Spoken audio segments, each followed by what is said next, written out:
Hey everyone, welcome to Motion English Podcast.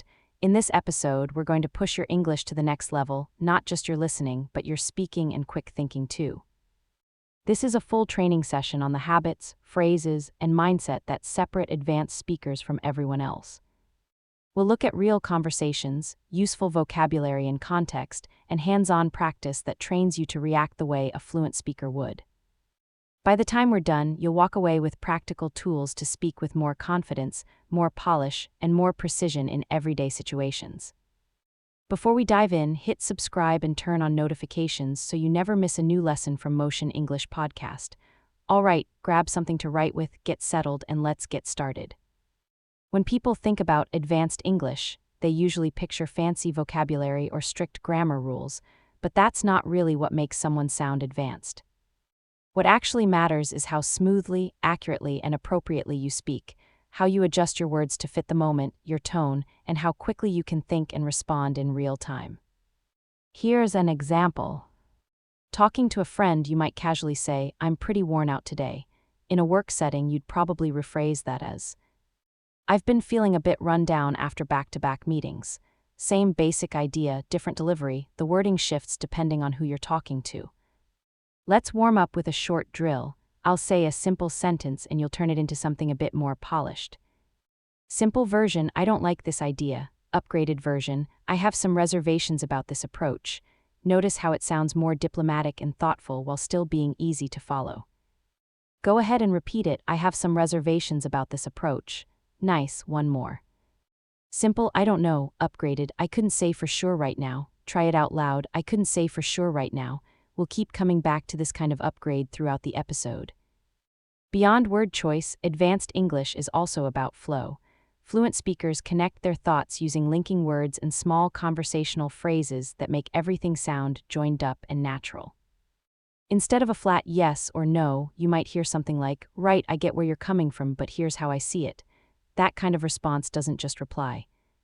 It keeps the conversation moving. Let's try a quick shadowing exercise. Picture someone saying, "I think we should call off the meeting." A plain response would be, "No, don't cancel it." Here's a more advanced version, "I hear you."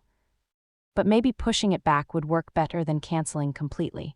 Say that with me, slowly, matching my pace, "I hear you." But maybe pushing it back would work better than canceling completely. Another key advanced skill is paraphrasing, saying the same thing in a different way.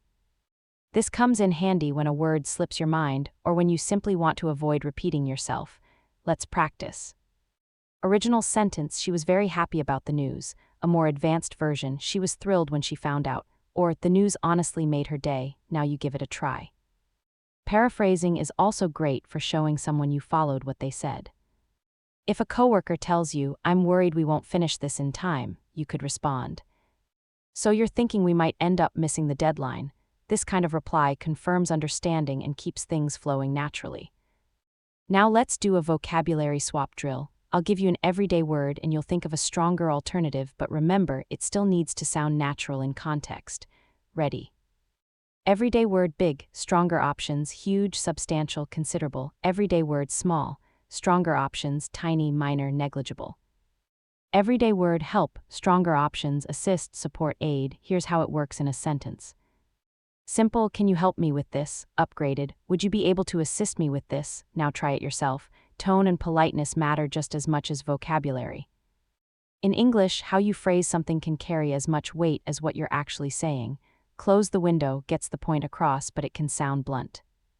A more advanced speaker might soften it. "Would you mind closing the window?" Let's try a short role play.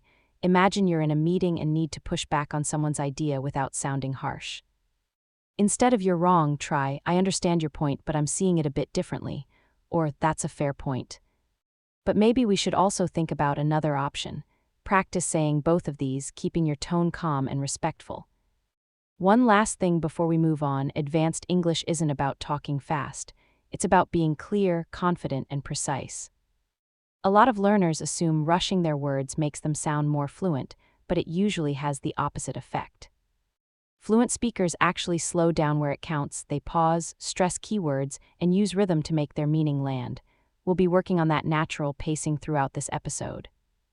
One of the fastest ways to build real fluency is learning to think directly in English instead of translating from your first language. Translating takes time, and that pause is exactly what slows down your speaking in real conversations. A simple way to train this is to narrate what's around you in English as you go about your day. Walking down a busy street, try thinking, "This street is packed with people rushing to get somewhere." See a kid enjoying an ice cream cone. Try, "That kid looks completely happy with every bite of that ice cream." The more you practice this, the more naturally advanced sentences will start to form in your head. Let's try it together. I'll give you a simple thought and you upgrade it. Simple, "It's a nice day." Upgraded, "It's a beautifully mild day with a light breeze drifting through the trees." Another one. Simple, "She is tired." Upgraded, "She looks absolutely exhausted after such a long day." Repeat these after me and try to match my rhythm and pacing. Let's wrap up this section with idioms, expressions where the meaning isn't obvious just from the individual words. You have to learn the whole phrase as a unit. Take "break the ice," for example. It has nothing to do with actual ice. It means doing something to ease tension and make people feel comfortable at the start of a conversation. Let's use a few idioms in context.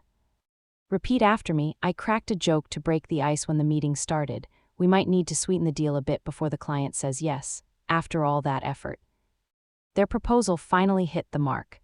Idioms like these give your English extra color and make you sound more like a native speaker. Let's put a couple of them into a short role play. Imagine you're chatting with a friend about a new project. "Friend, I'm a little nervous about meeting the new team." "You don't stress, I'll help break the ice." "Friend, I don't think they'll go for our first offer." You. Maybe we sweeten the deal with a small discount. Practicing idioms this way makes them much easier to pull out naturally when you actually need them in conversation. Another mark of advanced English is knowing how to adjust your level of formality to match the situation. In relaxed, everyday chats, contractions like "I'm" and "don't" feel completely natural. But in formal writing or a speech, you typically switch to "I am" and "do not" for a sharper, more deliberate tone.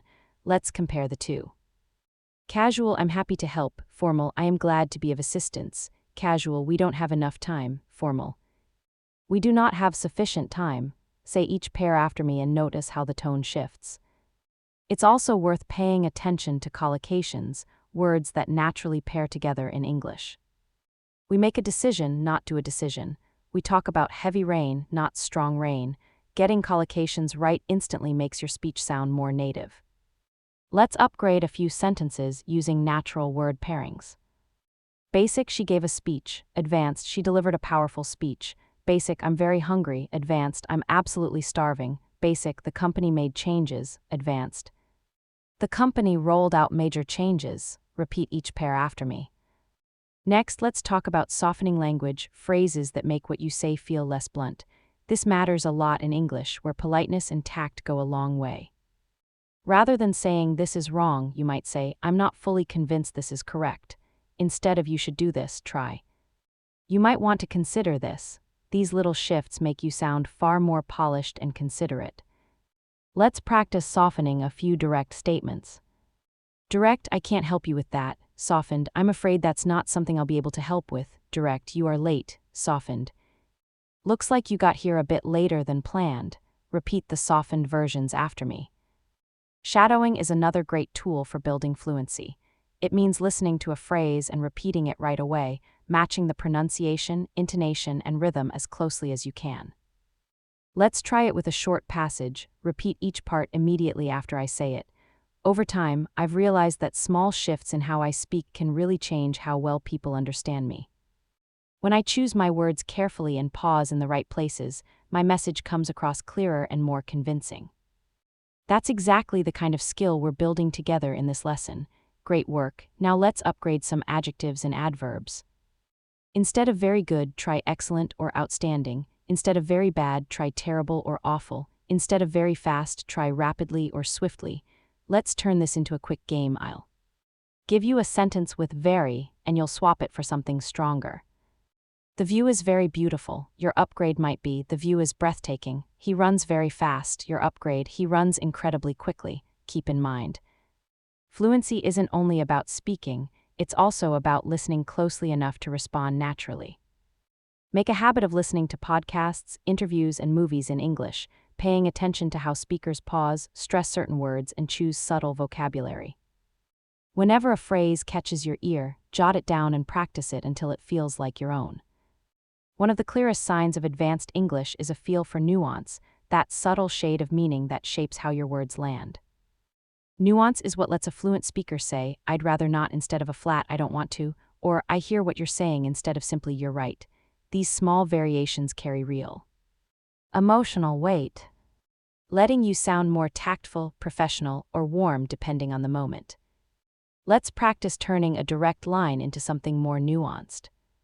Stop talking, advanced. Could we pick this back up a bit later? I don't like this. Advanced, this isn't really to my taste. Repeat each one slowly and notice how much softer they feel. Fluent speakers also know how to keep a conversation going instead of letting it fall flat. A lot of learners answer briefly and stop there, which can make an exchange feel stiff. Instead, try giving your answer and then adding a follow-up comment or question. If someone asks, "How was your weekend?" instead of just saying "It was fine," try, "It was great actually, I went hiking with friends and the weather couldn't have been better." How about you? That kind of response keeps things interesting and invites more conversation. Let's practice. I'll ask a question, you answer briefly, then extend it. Have you seen that new movie? Short answer, yes, I have. Extended, yes, I have. The plot really pulled me in and the performances were amazing. Have you seen it yet? Storytelling is another key piece of advanced speaking. A well-told story pulls your listener in and keeps them hooked, usually with a clear beginning, a sequence of events, and a satisfying wrap-up. Let's try a short storytelling drill. I'll tell a quick story and you repeat it back.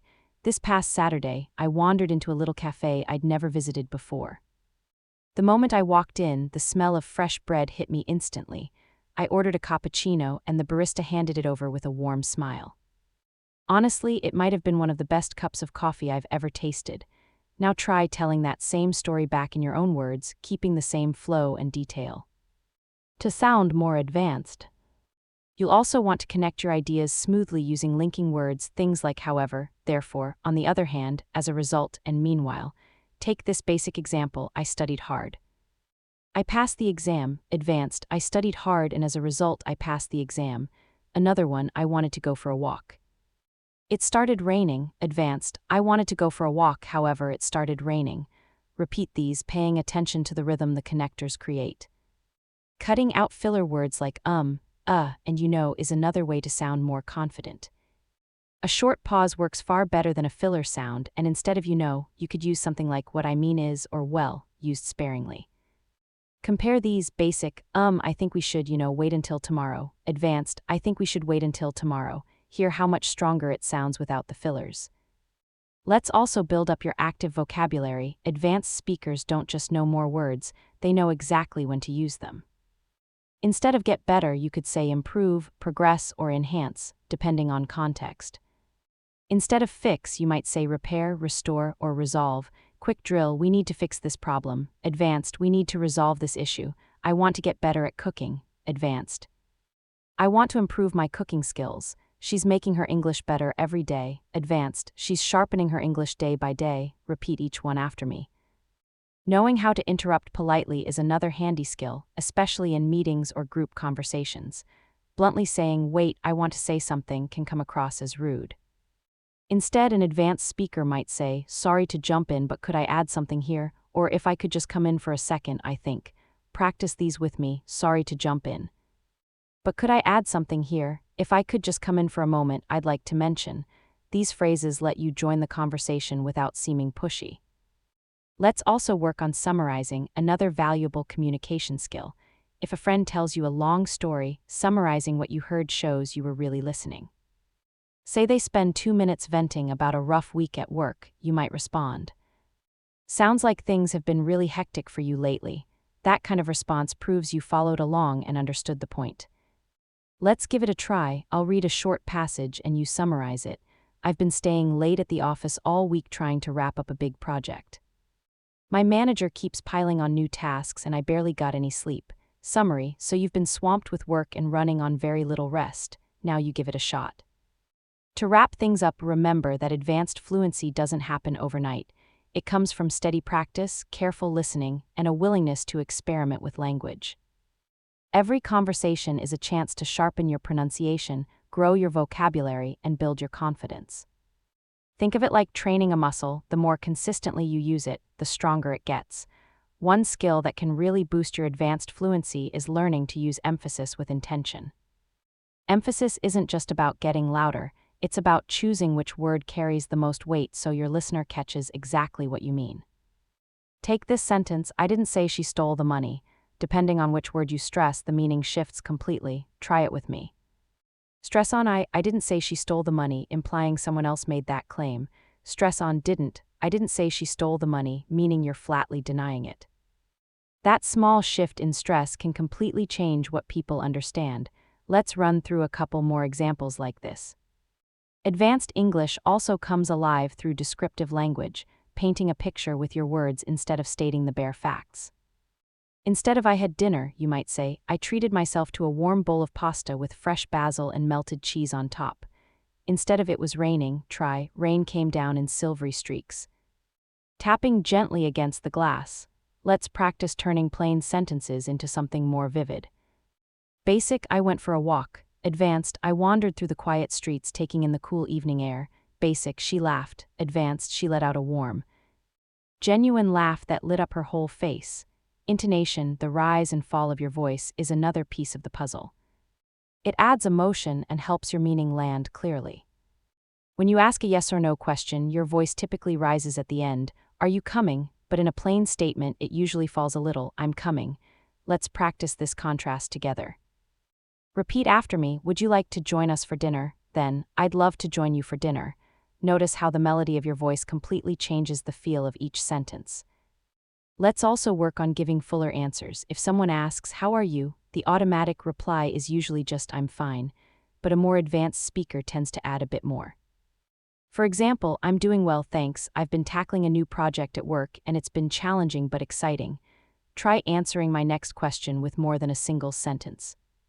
Question, what did you do last weekend? You might say, I spent Saturday checking out a local art exhibit. And on Sunday, I grabbed brunch with friends by the river.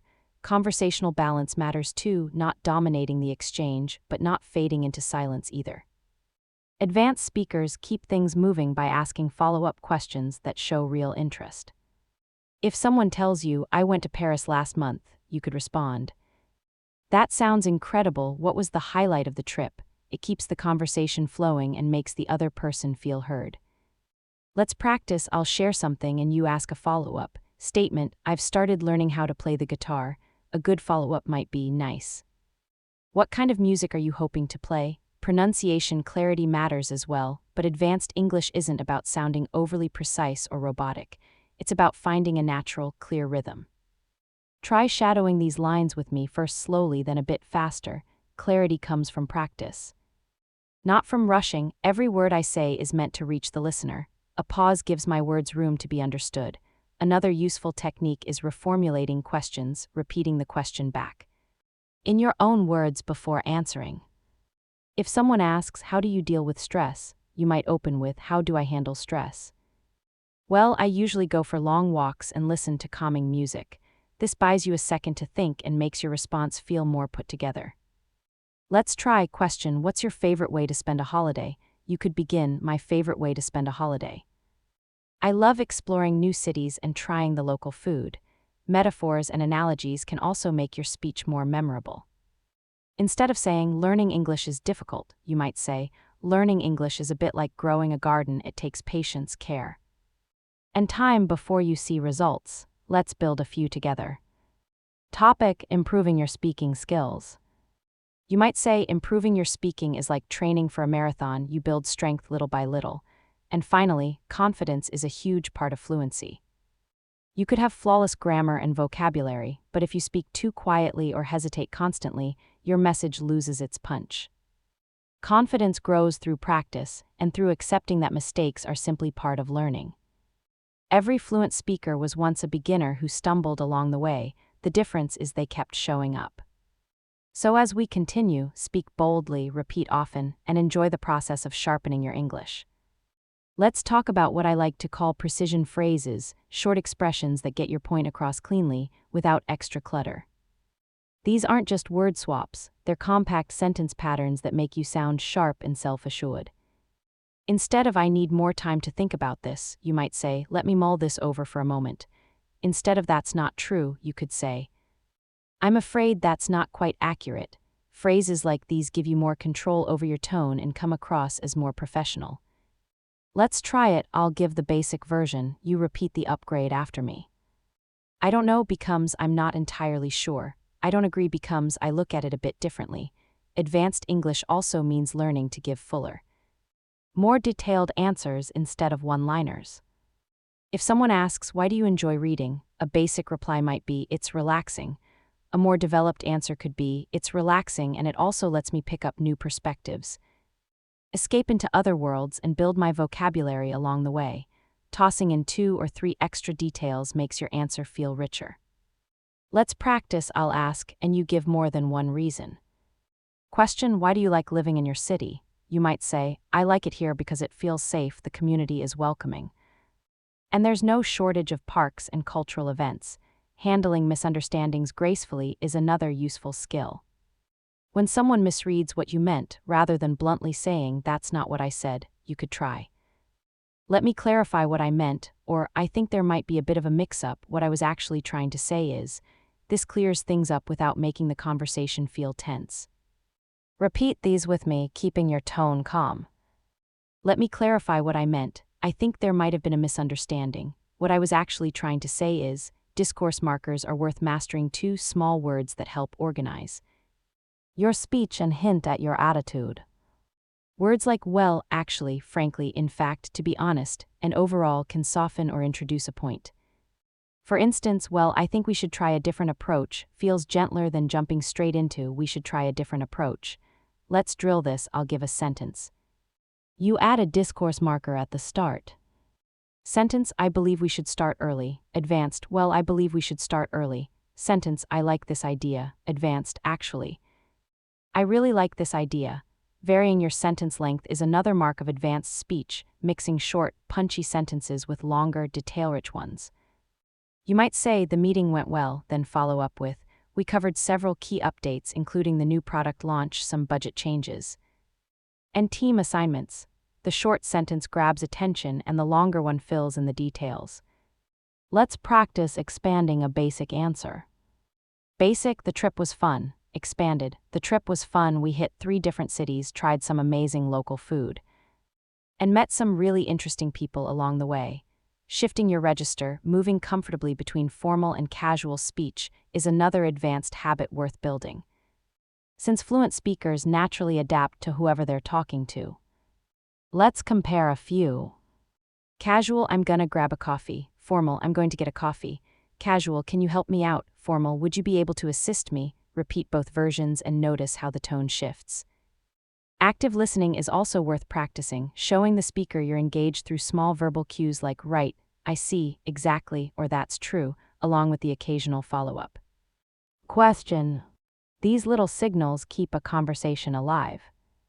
If someone tells you, "I've been feeling really stressed lately," you might respond, "I see, is it mostly work?" Let's try statement: I've been learning Spanish for 2 years. Your response: that's great, what made you want to start? Above all, remember that speaking advanced English isn't about sounding artificial, it's about sounding natural, just more precise. The goal is language that feels effortless rather than forced. That's why it helps to practice in real situations, at work, in casual chats, when asking for information, or when telling a story. The more you weave these advanced patterns into everyday conversation, the more naturally they'll become part of how you speak.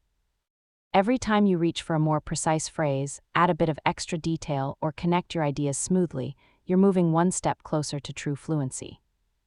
One more skill worth developing is framing your ideas before you share them, giving your listener a little context so they can follow your train of thought.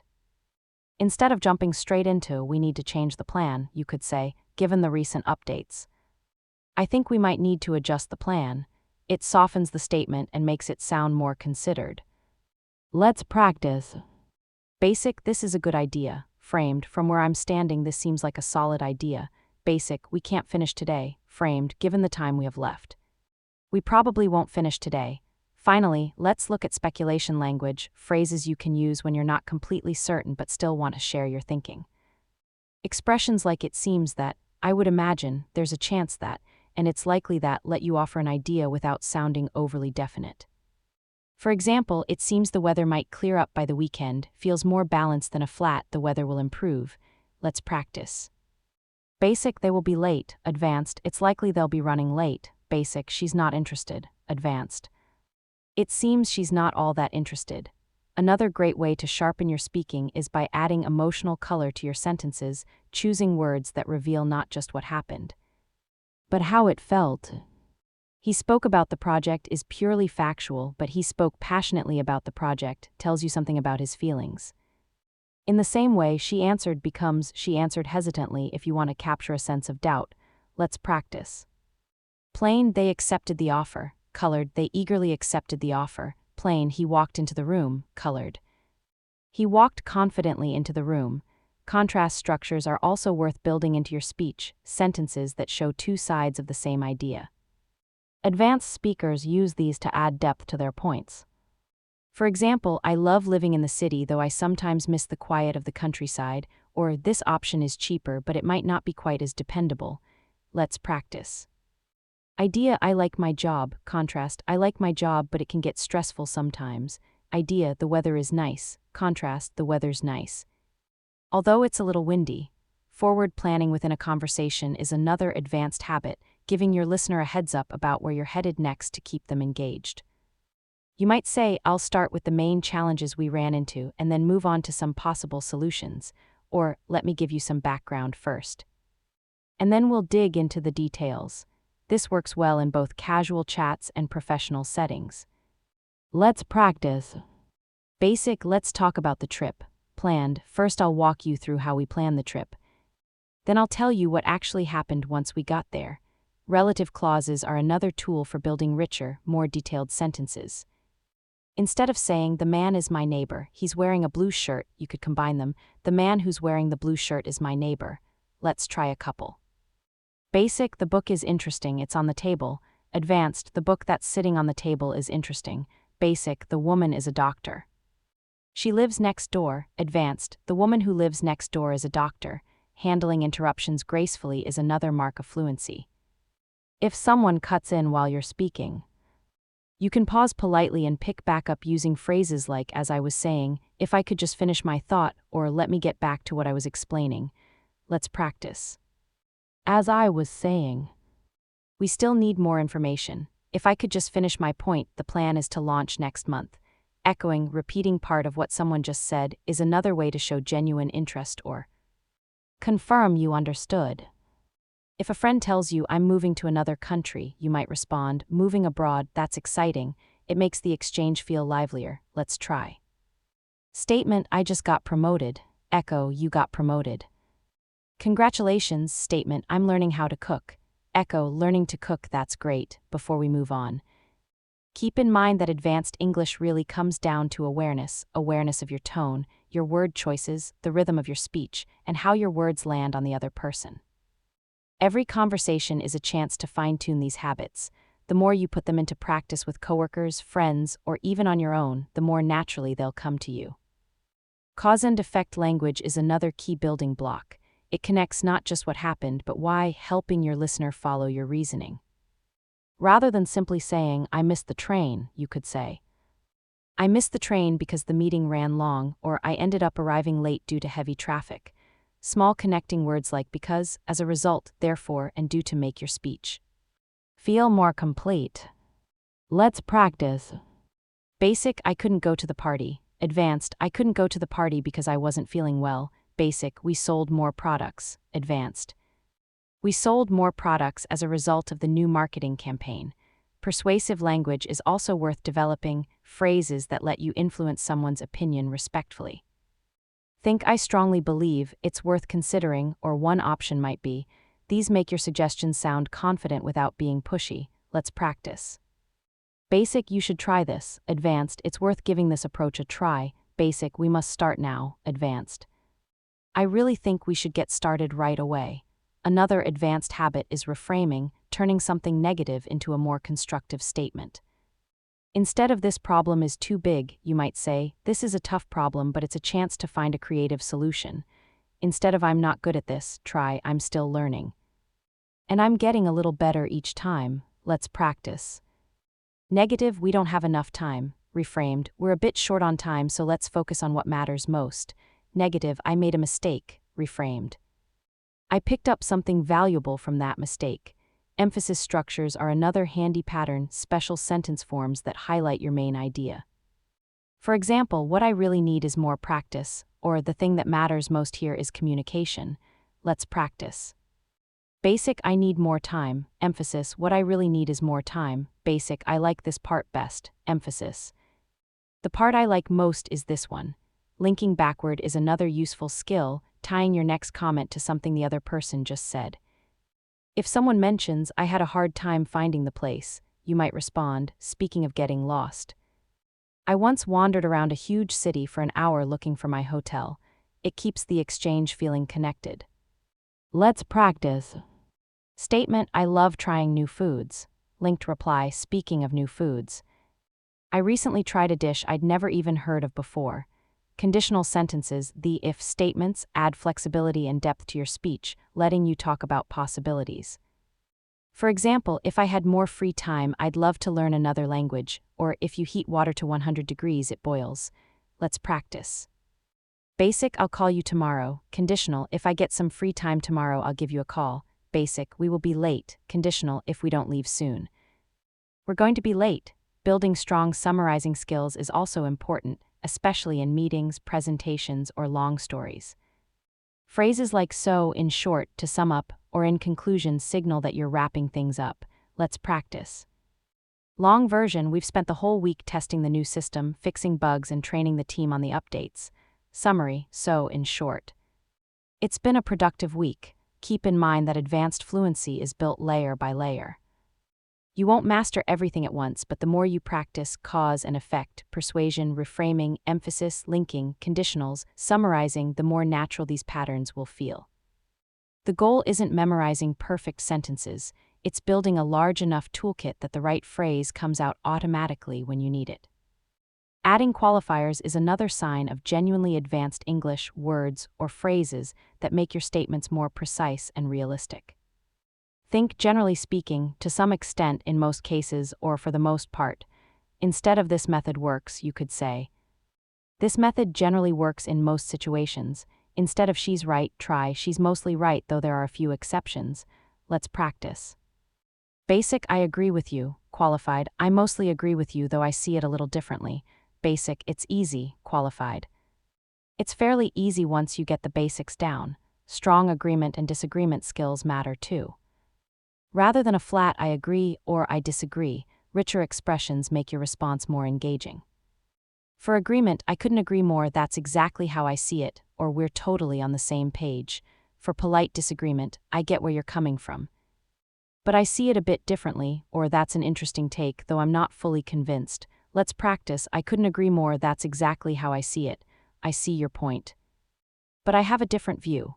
One last technique worth mentioning is signposting, guiding your listener through your ideas using phrases that mark where you are in your explanation. Like "first of all," "moving on to," "that brings me to," and "finally." This kind of structure makes longer answers much easier to follow. Let's try it. Question, "Can you tell me about your trip?" Signposted answer, "First of all, we visited the capital, which had some stunning architecture. Then we explored a few smaller towns, and finally, we spent a couple of days just relaxing on the beach." Natural-sounding time expressions are worth practicing too. Instead of "in the future," you could say "down the road" or "further ahead." Instead of "right now," try "at the moment" or "as things stand." These small swaps make your English feel more flexible. Let's practice. Basic, "I can't help you right now." Advanced, "I can't help you at the moment." Basic, "We'll see in the future." Advanced, "We'll see how things play out down the road." Checking your understanding is another advanced habit. If you're not sure you followed someone correctly, you can say, "Just to make sure I've got this, you mean," or "if I'm understanding you right." You're saying, it helps you avoid mix-ups and shows you're genuinely listening. Let's practice. Statement, "I think we should move the meeting to Friday." Checking, Just to confirm, you'd like to push it to this Friday. Parallel structure is another useful pattern, repeating the same grammatical form to make a sentence feel balanced. For example, I enjoy reading, watching films, and traveling to new places. Notice how each item matches. Let's try. Basic, he likes to swim, running, and to hike. Advanced, he likes swimming, running, and hiking. Basic, she's smart, works hard, and friendly. Advanced, she's smart, hardworking. And friendly, expressing uncertainty while still sounding self-assured, is another advanced skill. Try phrases like I'm not completely sure but I think, or it's hard to say for certain but it seems. These let you share an opinion without overcommitting. Let's practice. Basic, I don't know if this is right. Advanced, I'm not fully certain but this feels right. Basic, maybe it will work. Advanced, it could work. Though we'd need to test it first. Before we wrap up this part, remember that advanced English is just as much about connection as it is about correctness. A grammatically flawless sentence that feels cold won't build any rapport. But a slightly imperfect sentence delivered warmly can still feel advanced because it does what language is really for: connecting people. That's the real point of everything we're covering here, not just polishing grammar but shaping the way you think, respond, and connect in English until it feels like a natural part of who you are. One hallmark of advanced communicators is audience awareness, adjusting your vocabulary, tone, and level of detail depending on who you're speaking with. Explaining a medical issue to a doctor sounds very different from explaining it to a child. Let's compare. Topic: the flu. For a child, it's when you get sick, your body feels hot, and you feel really tired. For a doctor, it's an influenza infection presenting with fever, fatigue, and respiratory symptoms. Being able to shift like this makes your English far more versatile. Preempting questions is another useful technique, addressing likely doubts before anyone even raises them. For example, this plan will save us money, and in case you're wondering about the timeline, it should take around 3 months. It signals that you've thought things through. Let's practice. Basic, I'm going on a trip. Preempted, I'm heading off on a trip next month, and yes, I've already arranged coverage for my work while I'm gone. Softening disagreement even further. By acknowledging the other person's view first can make a real difference. Try phrases like, I can see why you'd think that, it's a fair point, or I understand where you're coming from, before adding your own take. Let's practice. Basic, I disagree. Advanced, I see where you're coming from but I look at it a bit differently. Basic, that's not correct. Advanced, that's an interesting take. Though my understanding is a little different. Anticipation language is another tool advanced speakers use, phrases that prepare the listener for what's coming next. Try, you might be surprised to hear this but, or what I'm about to say might sound a little unusual, yet it keeps people's attention and adds a bit of drama. Let's practice. Basic, it's hard to believe. Advanced, you might find this hard to believe but, basic, this is important. Advanced, what I'm about to tell you is genuinely important. Precision adverbs are also worth adding to your toolkit. Rather than defaulting to really or very, try highly, particularly, especially, remarkably, or extremely, depending on what you mean. Let's practice. Basic, she's very talented. Advanced, she's exceptionally talented. Basic, it's really important. Advanced, it's absolutely essential. Expanding your feedback is another advanced habit. Basic feedback tends to be short, good job, well done. Advanced feedback explains why something worked and how it could improve. For example, that was a strong opening to your presentation, the statistics were really clear. You could make it even stronger by adding a short story to bring the point to life. Let's practice. Basic, nice work. Expanded, nice work on that report, it's clear and well organized. Adding a couple of examples could make it even stronger. Being able to shift topics smoothly is another sign of fluency. You can do this with phrases like speaking of that reminds me, or while we're on the subject. It keeps the conversation feeling natural rather than abrupt. Let's practice. Basic, let's talk about something else. Advanced, speaking of plans, have you figured out where you're going yet? Varying your tone, rising for questions, dropping for something serious. Warming up for personal stories also makes your English far more engaging. Try saying, I couldn't believe it and then it actually happened, with some excitement in your voice. Now try, it's important that we take this seriously, with a calmer, steadier tone. Mirroring vocabulary is another subtle but powerful technique, echoing some of the same words the other person used to build a sense of connection. If someone says, "I've been swamped at work," you might respond, "I hear you, I've been swamped too this week." It shows you're really listening. Let's practice. Statement, "I'm feeling overwhelmed." Mirrored reply, "I totally get that. I've been feeling a bit overwhelmed myself lately." Finally, remember that all of these skills, framing, paraphrasing, idioms, connectors, precision vocabulary, active listening, and tone control, aren't about impressing anyone with flawless English. They're about expressing yourself clearly, connecting with people, and feeling confident no matter the situation. Real fluency isn't about complexity for its own sake. It's about flexibility, natural flow, and knowing how to respond appropriately wherever the conversation takes you. As we close out this lesson, try picking just one or two skills from today and using them in your very next conversation. Record yourself talking, listen back, and notice where you could slip in a connector, a qualifier, or a bit more intonation. Over time, these won't feel like techniques anymore. They'll just be part of how you naturally speak. Thanks so much for spending this time with me here on Motion English Podcast. You've taken a real step toward becoming a speaker who not only knows the right words, but knows how to deliver them with confidence, clarity, and charm. I'll see you in the next episode. Until then, keep practicing, stay curious, and remember, your English journey doesn't end here. It keeps growing with every single conversation you have.